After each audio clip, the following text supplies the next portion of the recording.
কিছুদিন আগে আপনাদেরকে ভিডিও দিয়েছি, সেটা হচ্ছে বীজ নির্বাচনের, ফুলকপি এবং বাঁধাকপির।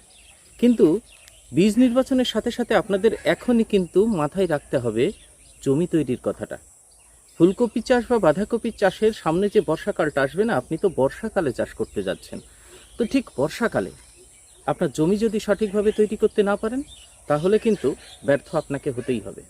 তো প্রথম ক্রাইটেরিয়া হচ্ছে জমিটা সঠিকভাবে তৈরি করা। তার প্রথম ধাপ, সামনে তো আর সময় নেই, তাহলে প্রস্তুতি আমাদের এখনই নিতে হবে এবং ধীরে ধীরে আপনাদের আগাতে হবে। তড়িঘড়ি আপনি যখনই করতে যাবেন তখনই দেখবেন বৃষ্টি নামবে। সামনে বর্ষাকাল আসছে, বৃষ্টি নেমেই থাকবে, আপনি বেড তৈরি করতে পারবেন না। আর বেড যদি না তৈরি করতে পারেন, তাহলে কিন্তু বর্ষাকালে ফুলকপি মনের মতো পাবেন না। অ্যাকচুয়ালি বলা চলে যে একটা লস নিয়ে আপনাকে ঘরে ফিরতে হবে। তো সেই জন্য আপনার এখন থেকেই প্রস্তুতিটা নিতে হবে। তো আমি যেটা করছি সেটাই আজকের ভিডিওতে আপনাদের সঙ্গে তুলে ধরছি। তো দেখতে পাচ্ছেন, এটা হচ্ছে ধান কাটা জমি। ধান কাটা জমিতে ফুলকপি বাঁধাকপি চাষ সব থেকে ভালো হয়।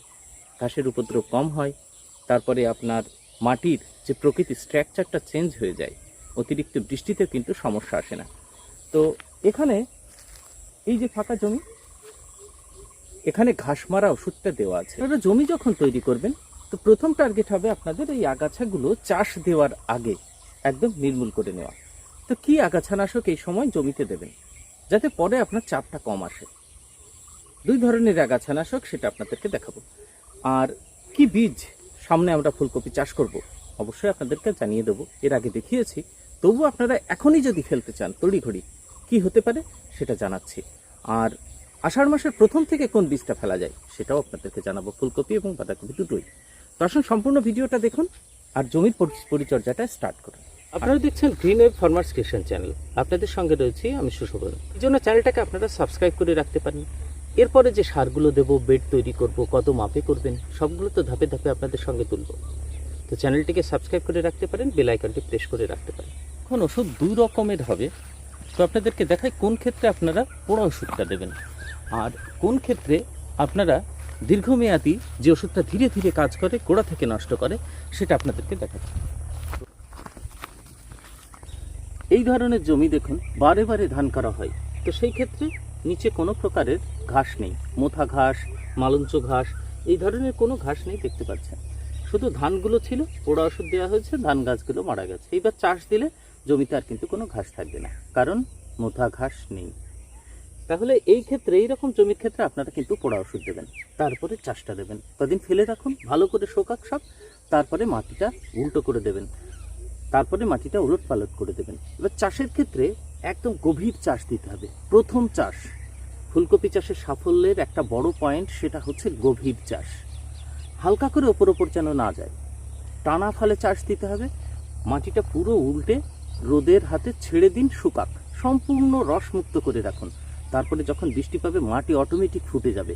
এটা হচ্ছে ফুলকপির মাটির কিন্তু একটা প্রথম শর্ত, মানে সাফল্যের প্রথম শর্ত। এই জমিটা অত্যাধিক ঘাস হয়, এই জমিতে অত্যাধিক ঘাসের জমি। ধান এই জমিতে প্রথম করা হলো, এর আগে বাগান ছিল। এই যে বাগানের গাছের গোড়াগুলো এখনও রয়ে গেছে। তো যে কারণে এখনও একবারে ঘাস নির্মূল হয়নি, প্রচুর ঘাস আবার জন্ম নিয়ে ফেলেছে। তো এই জন্য এখানে যেগুলো ধীরে ধীরে কাজ করে, গোড়া পর্যন্ত শুকাবে, শুকিয়ে মারবে অথবা পচিয়ে মারবে, সেই ধরনের ওষুধ দিতে পারবেন। মাটি যদি নরম থাকে, যদি বৃষ্টি হয়, মাটি নরম থাকে, তাহলে যেটা আমরা রাউন্ড আপ বলি অথবা মেরা 71 যেটা বলি, 250 গ্রাম ইউরিয়া বা 500 গ্রাম ইউরিয়ার সঙ্গে মিশিয়ে মেরা 71 আপনারা গ্লাইসোফেট অ্যামোনিয়াম 71% যেটা বলে, সেটা আপনারা কিন্তু দিতে পারেন। দুটো ওষুধের নাম বললাম, একটা রাউন্ড আপ অথবা মেরা 71। এটা আপনারা একটু হাই ডোজ দিয়ে নরম মাটিতে দিয়ে দেবেন, তাহলে ধীরে ধীরে গাছের গোড়াগুলো কিন্তু পচতে থাকবে। আর যদি মাটি বৃষ্টি আপনি না পান, এরকম শুকনো থাকে, শুকনো, তো শুকনো মাটিতে সেক্ষেত্রেও ধীরে ধীরে কাজ করবে, গোড়াটা শুকিয়ে মারবে, সমস্ত গাছগুলো মারবে, মানে সমস্ত ঘাসগুলো মারবে। সেটা হচ্ছে আপনার সুইপ পাওয়ার, ইউপিএল কোম্পানির সুইপ পাওয়ার। তো ইউপিএল কোম্পানির সুইপ পাওয়ার যখন দেবেন, ওটাও কিন্তু সিস্টেমিক, ওটা পচিয়ে নয়, শুকিয়ে মারবে।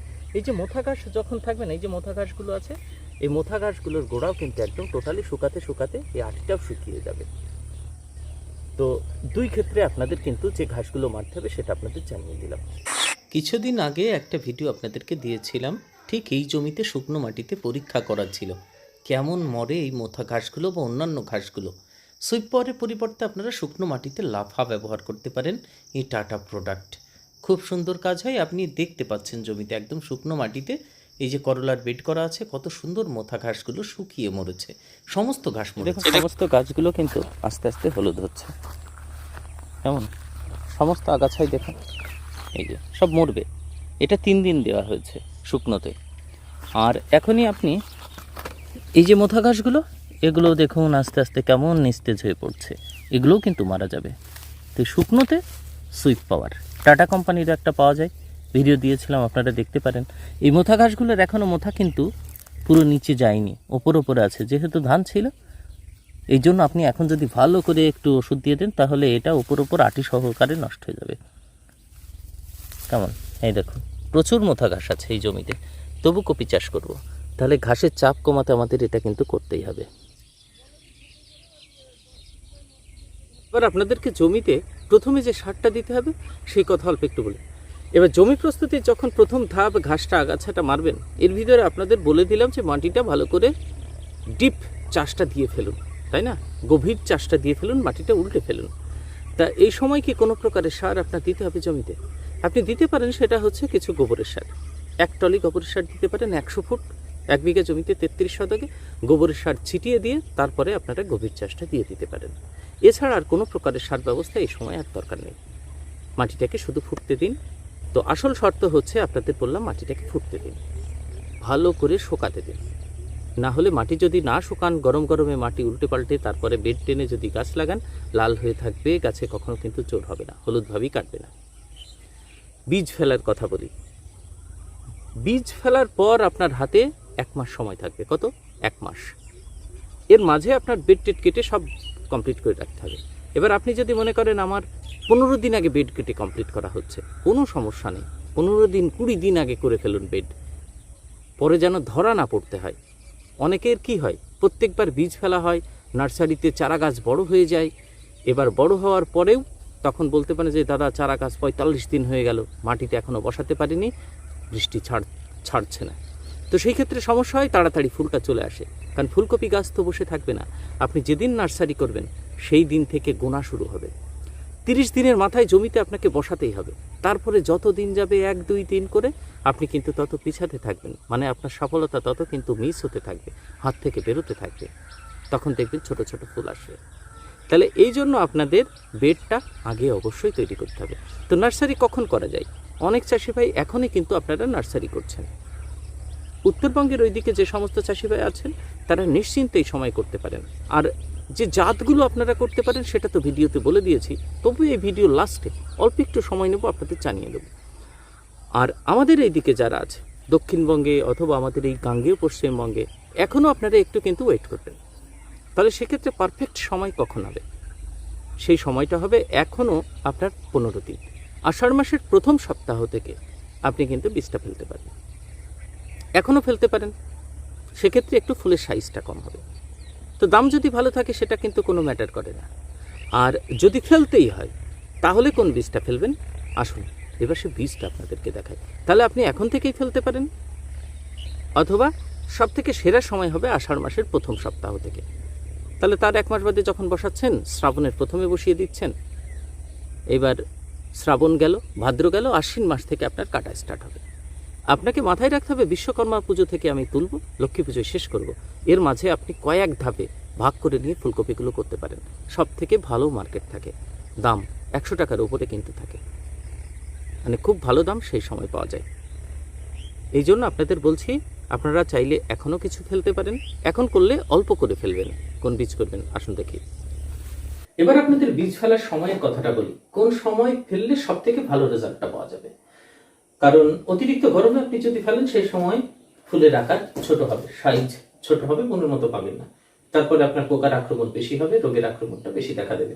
তো যাই হোক, এটা তো জ্যৈষ্ঠ মাস চলছে মাঝামাঝি, তো জ্যৈষ্ঠ মাসের ঠিক এই সময় যদি ফেলতে হয়, আপনাকে ছবিটা দেখাতে পাচ্ছি না, বীজটা এখন নেই, স্টকে নেই, আবার 2-1 দিনের ভিতর চলে আসবে। সেটা হচ্ছে চক্র সিডস।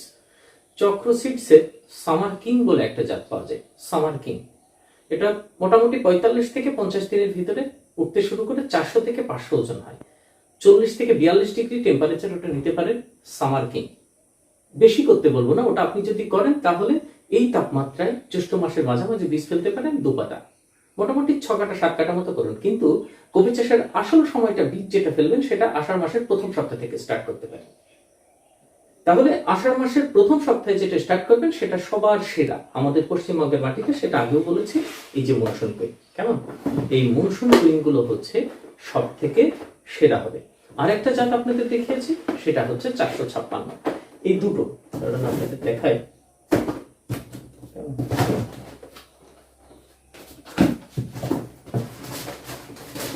এই দেখুন এই 456, এই 456 আর মনসুন কুইন আষাঢ় মাসের প্রথম সপ্তাহ থেকে আপনারা ফেলতে পারেন। পুরো অনেক দিন আষাঢ় মাসে যাবে, শ্রাবণ মাসের শেষ পর্যন্ত কিন্তু এই দুটো জাত আপনারা নিশ্চিন্তে ফেলতে পারেন। যত লেট করবেন তত ফুলের সাইজ ভালো হয়, ফুলের আকারটা তত বড় হয়।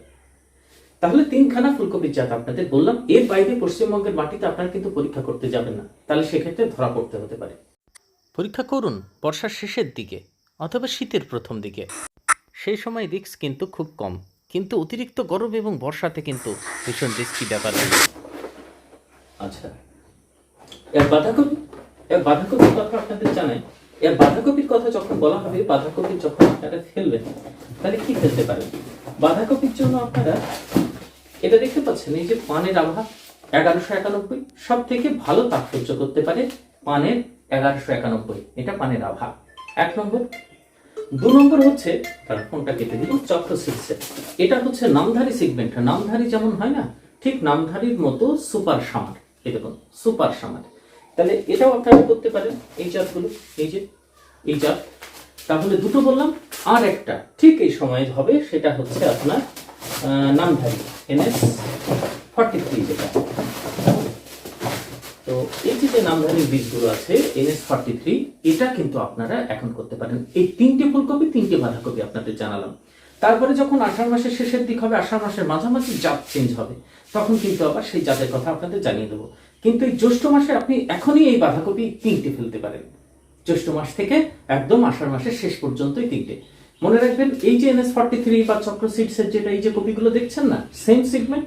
এটা যদি আপনার একটু ঠান্ডার ভিতরে চলে যায় তখন কিন্তু এগুলো হবে না, একদম থালার মতো হবে, বাজারে বিক্রি হবে না, গোল থাকবে না। তাহলে তখন আবার চেঞ্জ হয়ে যাবে। আরেকটা কথা বলে দিই, সুপার হেলমেট এবার মার্কেটে নেই। আরো একটা কথা বলে দিই, রয়্যাল ক্রস যেটা আছে এই মুহূর্তে এখন কেউ ভুল করেও ফেলবেন না, রয়্যাল ক্রসের সময় এখনো আসেনি। তো যাই হোক, বীজগুলো আপনাদের জানিয়ে দিলাম ফুলকপি এবং বাঁধাকপি। আপনারা সন্দেহে ফেলুন, সময় উপযোগী চাষটা করুন, ভালো ফল ঘরে তুলুন।